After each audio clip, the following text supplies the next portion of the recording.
Hi, this is Remembering the Past, the show where we talk about people who've died recently who've had a profound effect on our history, our society, or our culture.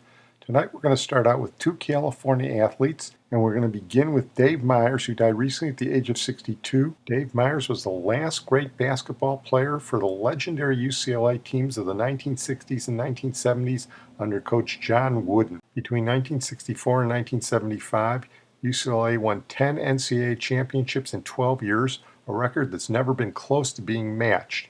In the 1964-65 teams, they had Walt Hazzard and Gail Goodrich. Then they moved on in the late 60s to the three championships led by Lou Alcindor, arguably the greatest teams of all time, led by the greatest player of all time. Lou Alcindor became Kareem Abdul-Jabbar, of course. After Alcindor graduated, they were led by Sidney Wicks and Curtis Rowe in the interregnum before Bill Walton. Bill Walton played with the greats Henry Bibby and Keith Wilkes, who became Jamal Wilkes. And when they graduated, the team was taken over by Dave Meyers, who led the Bruins to the 1975 championship, Wooden's last championship. Dave Meyers was a 6'8" power forward. He wasn't the most athletic guy in the world, but he was aggressive. He was a great rebounder, an excellent defender. He passed the ball well, and he was a good shooter, known especially for his great bank shot. In 1975, he was a consensus All-American, and in the NCAA championship game against Kentucky, he had 24 points and 11 rebounds. After that, he was the number 2 player drafted in the NBA right after David Thompson. Ironically, he was drafted by the Lakers, but he was traded 3 weeks later in one of the biggest trades in NBA history. He was sent by the Lakers to the Milwaukee Bucks, along with Elmore Smith, Junior Bridgman, and Brian Winters. The Lakers in turn got Walt Wesley and Kareem Abdul-Jabbar. So it was a trade that changed the face of both teams. He was an excellent player for 5 years with the Bucks, even though he developed a bad back, and that forced him to retire. He was also a Jehovah's Witness, and he was reluctant to undergo surgery. Bob Lanier, the great center for the Bucks, felt that if Dave Meyers hadn't retired, the Bucks would have won a championship in the early 80s. The thing about Dave Meyers is he wasn't your typical NBA player. He was a very quiet, contemplative guy. He didn't give a lot of interviews. He wasn't a flashy guy. And when he retired, he went off to teach grade school, which he said was his lifetime dream. He wasn't the only great athlete in the family, by the way. His sister, Ann Meyers, was also an All-American basketball player at UCLA. Comparatively, she was probably even a better player than him because she's one of the great female basketball players in history. She was also well known for her marriage to Dodger great Don Drysdale, so Dave Meyers was Don Drysdale's brother-in-law. You didn't see that many reports on Dave Meyers when he died, but that's because of his introspective nature. But he was a legendary player at UCLA, and that's saying something. You have to be pretty good to do that. We're going to move on now to our other California athlete, Dean Chance, who died recently at the age of 74. Dean Chance was a pitcher in the 1960s in the American League. He broke in with the Los Angeles Angels, went to the Minnesota Twins after that, and in 1964 he had one of the most amazing seasons in baseball history. He came out of Wooster, Ohio. He was an all-state basketball player, got over 100 college offers, but he was an even better baseball player. Threw 18 no-hitters in high school and lost only one game, and eventually he made his way to the expansion Los Angeles Angels when he started pitching in 1961. He was a big guy, 6'3", over 200 pounds. He had a sinking fastball, a sweeping curve, and a slider. His fastball was really good, and he could also throw a changeup screwball, and during his delivery he turned his back to the hitter, which made him extremely hard to hit. Mickey Mantle hated hitting against him because Chance threw pitches low and outside at the knee, and late in his career, Mantle couldn't get under the ball. He was the workhorse for the Angels staff in 1962 and 1963, but 1964 was an absolutely amazing year. He won 20 games, he threw 11 shutouts, his second half ERA was 1.29. And he was nearly untouchable at home at Chavez Ravine with an ERA of 1.03. Said Mantle had a hard time hitting him, but in reality, it was the Yankees who had a hard time hitting him in 1964. Check these numbers out. The Yankees were the best team in the American League that year. They won the pennant. Chance pitched 50 innings against them. He allowed only 14 hits and 1 run for an ERA of .18. And the only run he allowed was a home run by Mantle. In 5 starts against the Yankees, he threw 4 complete games and 3 shutouts. He was 4-0 in those games, and the only game he didn't win and didn't throw a complete game in was a game where he pitched against Jim Bouton and threw 14 scoreless innings and was removed for the game, and the Angels lost in the 15th. Bill James has a scoring system for the greatest games ever pitched, and that Dean Chance 14 scoreless innings against the Yankees is right near the top. Here's how good Dean Chance was.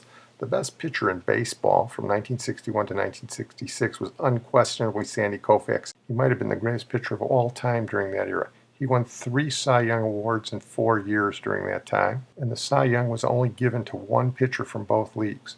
The one guy who broke up that streak was Dean Chance in 1964. By the way, the other guy who won a Cy Young in those 5 years before Koufax's first was Don Drysdale. You remember him. Dave Meyers' brother-in-law. A little bit of symmetry there. Anyway, Dean Chance had down years in 1965 and 66. He made $47,000 in 65 and 66 and got cut to $36,000 in 67 when he was traded to the Twins.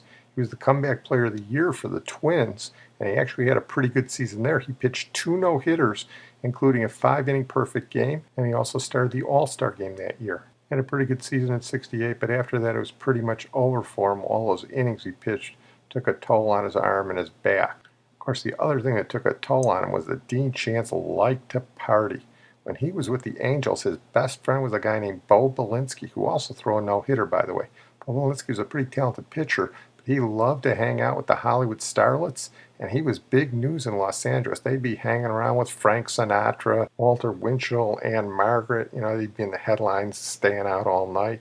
Wasn't a good thing. Angels traded Belinsky because he was such a problem in that respect, but Chance managed to hang on through the partying, and he remained friends with Belinsky for the rest of his life. Anyway, as I said, Dean Chance didn't make that much money, and when he left baseball, went back to Ohio and became a carnival barker at the Ohio State Fair and just run carnivals all over the place. A little trivia, he also happened to be a world-class gin rummy player. A couple of years ago, the Angels put him in their Team Hall of Fame, deservedly so. And Dean Chance is the kind of guy you wonder how much money he would have made in today's game. One of the interviews he gave before he died, he was talking about him partying with Belinsky. He said, "We made mistakes, tried not to hurt anyone.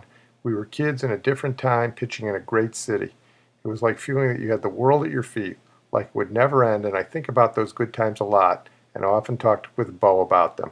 I can also tell you that if I had $1 for every time somebody asked me where Bo was and what he was doing, I'd be a wealthy man." We're going to move on now to our feature tonight, the Playboy Nude. Playboy's decided to stop publishing nude photos of women in their magazines, so now you can read those magazines for their articles like you said you were always doing. The Los Angeles Times reports, Playboy will no longer publish photos of nude women as part of a redesign of the decades-old magazine. Executives for the magazine company told the New York Times that the change will take place in March of 2016.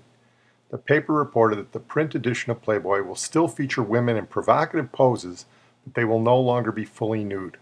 Playboy editor Corey Jones contacted founder and current editor-in-chief Hugh Hefner recently about dropping nude photos from the print edition, and he agreed, the New York Times reported. The change represents a major shift for the magazine, which broke new ground when Hefner created it and featured Marilyn Monroe on its debut cover in 1953. But officials acknowledge that Playboy has been witnessing widespread changes. You're now one click away from every sex act imaginable for free, and so it's just passé at this juncture, said Scott Flanders, the company's chief executive. The New York Times reported that Playboy's print circulation, once measured in millions, is now about 800,000, according to Alliance for Audited Media. The move marks the latest step away from depictions of full nudity, which were banned from the magazine's website last August. Previous efforts to revamp Playboy have never quite stuck, but this time, as the magazine seeks to compete with the younger outlets, Flanders said it sought to answer a key question. If you take nudity out, what's left? When Marilyn Monroe posed for the first issue of Playboy's cover in 1953, she was asked all about it by all the reporters, and she issued one of the great lines she ever said. Here's a British reporter who tells that story. But even as she was attempting to earn admiration for her acting talents, she was sealing her reputation as a ditzy, pliable boy toy by appearing nude in the centerfold of the first edition of Playboy. When quizzed in an interview about the shoot, she protested, "It's not true, I had nothing on. I had the radio on." So I guess by dropping nude pictures, Playboy is going to become a lifestyle magazine. We'll see how that works out for them. Of course, the genesis of all this is the internet. You can pretty much get anything on the internet today. They've already dropped the naked pictures from their website. If you go back to the early 50s when Hefner started the magazine, he was a nice Jewish boy from Chicago. There are two schools of thought. The dominant school of thought is that Hugh Hefner was some secular saint who released us from the chains of morality that had us shackled during the confining 50s. The other school of thought is that basically Hugh Hefner was in the right time at the right place to be the softcore pornographer that the country would now allow in a more liberal atmosphere.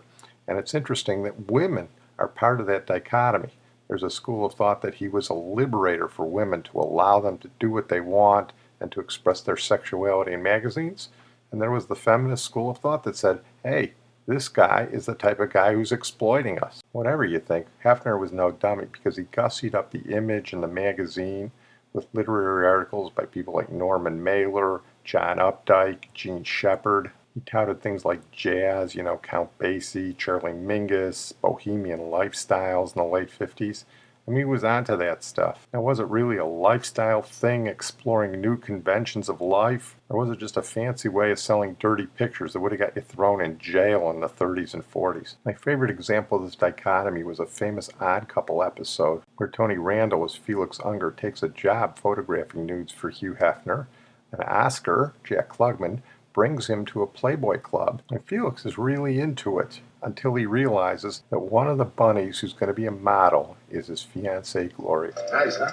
Yes, I must admit, I'm very impressed. This is very lovely indeed. Tastefully, feeling.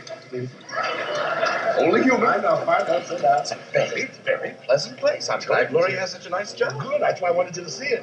Hello, I'm your bunny, Gloria. Gloria! Shame, Gloria. Naughty, Gloria. Cover your... Alex, please, could you explain these are my working clothes? Yeah, that's part of her costume. I think she looks kind of cute. Oh, you do? Yeah. Don't look like that. Don't look. Oh, Gloria, what have they done to you? You look so brazen, so seductive. She looks like everybody else in the club. All the Sit girls you down, admired on the way to the table. Don't compare my Gloria to those animals. Sit down so they don't... Please, I have got to get back to work. Will you? You weren't upset by the other bunnies. I'm not engaged to the other bunnies. I hate this place. I hate it. Oh, I know. Yeah, handle it tactfully. You watch yourself, pervert! Gloria, I want you to quit this job. I want you to get out of here like this. What can I tell them? Just tell them your hop went bad. I don't care what you tell them. Turn in your tail. Get out of here. Come on. Please, I've got to get back to work. I'm gonna lose my mind. I'm going to work for this organization, huh? All you have to do is do a good job, get successful, marry Gloria, then she'll quit.